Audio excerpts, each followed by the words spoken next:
মৃত্যুর পাত্রে খ্রিস্ট যেদিন মৃত্যুহীন প্রাণ উৎসর্গ করলেন রবাহুত অনাহুতের জন্য, তারপর কেটে গেছে 100 বৎসর। আজ তিনি একবার নেমে এলেন নিত্যধাম থেকে মর্তধামে। চেয়ে দেখলেন সেকালেও মানুষ ক্ষতবিক্ষত হতো যে সমস্ত পাপের মারে, যে উদ্ধৃত শল্য, যে চতুর ছোড়া ও ছুরি, যে ক্রূর কুটিল তলোয়ারের আঘাতে।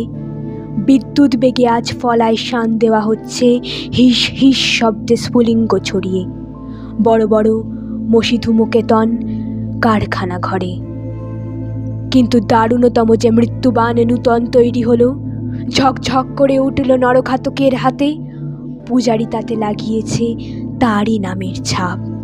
তীক্ষ্ণ নখে আঁচড় দিয়ে খ্রিস্ট বুকে হাত চেপে ধরলেন, বুঝলেন শেষ হয়নি তার নিরবিচ্ছিন্ন মৃত্যুর মুহূর্ত।